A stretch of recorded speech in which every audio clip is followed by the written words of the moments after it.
You built out the perfect website, but the only people who actually make it to your homepage are the people you send there directly. And of course, your mom. While your mom is totally awesome, your website should not be an online business card that you give out to people at conferences and events. If you're new here, my name's Tanya. I'm a musician, blogger, passive income and SEO specialist. And today I'm going to show you exactly how to set up your website homepage so that it will start bringing you in organic traffic and passive sales. And be sure you stick around to the end because the people who find your website organically are going to be the warmest and most ready to buy customers you'll ever have. Let's start with your navigation bar.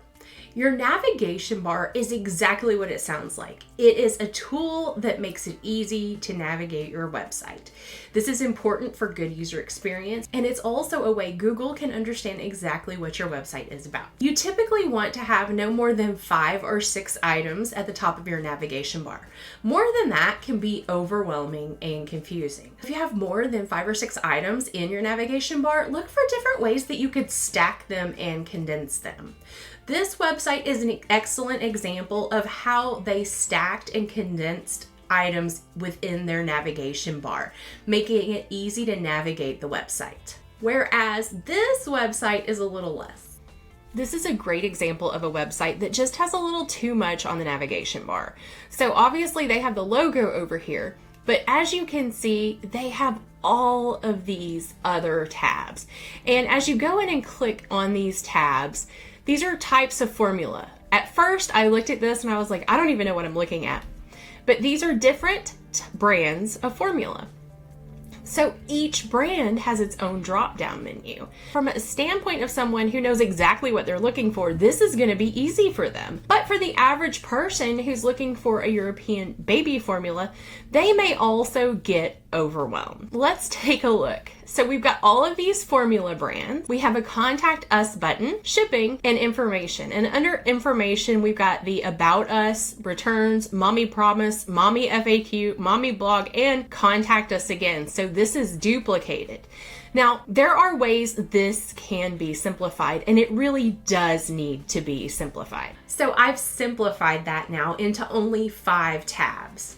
We have the formula brand section. So now we got rid of all of that clutter on the screen. We have the About Us page that answers all of those questions. We have the Mommy blog, which honestly you could just call blog, but I left it at Mommy blog because that's how they have it titled on the website.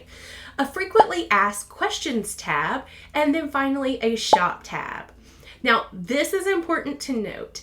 The button that you want clicked most, aka the moneymaker, the shop tab, should always be in the upper right hand corner because that's where the eyes naturally go, and that's basic sales psychology. Now let's talk about the images on your website. When it comes to images in general, less is more. Images that are important to the website's content should be there, but images that are just there for fluff probably need to be taken out. When it comes to your homepage, you're gonna need some images, and you wanna make sure every image on that homepage is optimized with alt text. Now, the purpose of alt text mainly is to provide descriptions of the text so that people who are vision impaired can better understand the content on the page. But you want to also make sure you get your keyword into this alt text. So if it's a photo of you, that keyword is going to be your name. If it's a photo of what you're selling, the keyword should be that. We're going to use this photo example from my garden blog, and the keyword for this blog post was cedar mulch. So for alt text here, I would put gloved hands spreading cedar mulch in a garden. That tells exactly what it is, and it gets the keyword in there. Now for this picture, I would include a business meeting with 3 people, a man and 2 women. You can go further to say one of the women is wearing a hijab, they are using laptops and iPads, and there is a phone laying on the desk. But you want to make sure your keyword is in the description and that the description describes the photo in a way that's very natural. Because remember, the description isn't technically about your keyword. It's about describing that image to someone who is vision impaired so they better understand the website. Images can also slow down your website, so you really want to focus on a fast load time by making your images optimized to load faster and speed up your website. Now, there are lots of plugins in WordPress that can do this for you, but once again, plugins can also slow down the website. So I'm going to show you a quick hack on how to do this yourself in Canva. Okay, so we are inside of Canva, and this is a super easy hack you can do anytime to get better website images that are going to load faster. Say we want to take this image right here, and we want to download that to put on our website. Click on the share button right here. It's going to bring your drop-down menu, and we're going to click download. Once you're here, you select the page or pages you want to download. You want to download this as a PNG. Check compress file, lower quality. And I know what you're thinking, oh no, I don't want a lower quality file. Lower quality means it's not going to print as well, but it's still going to look just as good, but you're compressing the file so that it is a smaller size and it will load faster. Then all you have to do is select download and it's ready to go on your website. Now let's talk about the actual text on your homepage. You know, your sales copy, your descriptions, etc. All of this text should be keyword optimized, aka it should be written using keywords that people will use to search and find you on Google. So think about what people might be searching for to naturally find your website on Google. Maybe you're a psychic medium. Okay, so they're going to be searching for psychic medium near me or psychic medium in the Austin, Texas area. Or maybe you're a piano teacher, piano teachers in Nebraska, or piano teachers in Boise. Or maybe you're a wedding photographer who specializes in Catholic weddings. That's pretty specific, so Catholic wedding photographer in Tennessee would be another excellent example. And you need to naturally incorporate these types of keywords into text on your homepage. You also want to make sure you have a call to action in there, or a CTA, because that's going to get people to engage with your homepage. This is going to do two things. One, it's going to get them on your email list, which you definitely want. And number two, it's going to have them click to another page within your website, which tells Google that people are engaging with your homepage and make it more worthy of ranking. Which brings me to my next point, internal linking. You want to have internal links spread throughout your website, better helping Google understand how it works and helping your user experience go up, because users can naturally navigate to what they need immediately. So obviously your navigation bar does this, but you can include other internal links. That call to action button, links to your blog post, links to popular landing pages. All of these will increase engagement within your website and make user experience easier. Now finally, let's talk about a few other things you need to consider when it comes to your website homepage. Including social proof is crucial these days to gain the trust of users, improve their experience, and to gain the trust of Google. You can do this several ways. You can add testimonials right there on the homepage, but make sure that you have alt text that describes the testimonial, aka type it out in that alt text description box. That's going to help Google better understand it, and it's going to help those that are vision impaired understand it.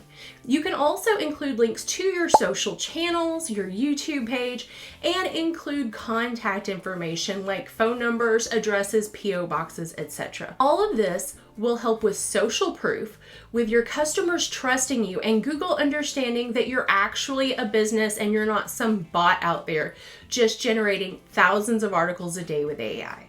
You also want to have a good meta description for your homepage. Now, a meta description is the little blurb that shows up under each result in a Google search. So when you're writing this meta description, make sure you think about what can sum up everything about your website in 2 sentences. Think of this as the elevator pitch for your website. You want to make sure you include a focus key phrase in there. what people are searching for. That keyword is so important in all of these. And you want to be unique and have a good call to action. Now let's take a look at 3 really great meta descriptions that I pulled straight from Google. This first one, the search term was recipe box subscription, and HelloFresh came up. This is the meta description right down here. UK's leading food subscription box. Fresh quality ingredients, more recipe variety each week, flexible subscription, free delivery, get started now. As you can see, they're a little more unique than anybody else because they've added these green check boxes, and that just really draws the eye. Obviously, we also have subscription box and recipe here in the meta description. So we're hitting that keyword recipe box subscription, and they have a call to action. Get started now. The second one here, we have flower delivery. Send flowers to London and delight someone with a gorgeous bouquet delivered through the letterbox. Okay, so this is automatically just kind of nice. It's like, hey, you can actually make someone happy by sending them this bouquet of flowers through the mail. Be there from anywhere with bloom and wildflower delivery. So we've got that call to action to send a bouquet. This one, the wording is very unique, and it's still targeting flower delivery. You've got it in here several times. Now finally, the search term here was technology news, and it brought up CNET. CNET news editors and reporters provide top technology news with investigative reporting and in-depth coverage of tech issues and events. This one isn't quite as creative, but we're still targeting that keyword, and you get a good idea of what you're getting before you click on that box. And finally, you want to make sure your website is mobile friendly. In other words, it needs to work just as well on a phone screen as it does a computer screen. So if you've only ever worked on your website on the computer, make sure you see what it's going to look like on a phone. Most website builders have a tool that will allow you to do this automatically, but if yours doesn't, you need to check into that, because if your website is not mobile friendly and it's hard to navigate on a phone, people who find you on their phone are going to just instantly click away and move on to the next website. At the end of the day, you can have the best website in the world, but it's pointless if no one ever finds it. So go take a look at your website's homepage and make sure all of these elements are there. And if you need additional support, check out my membership, Creative SEO. I will link it down in the description below. And if you want to go beyond just getting people to your homepage and you want to start using your website to bring in additional monetization streams, make sure you watch this video. And until next time, peace out.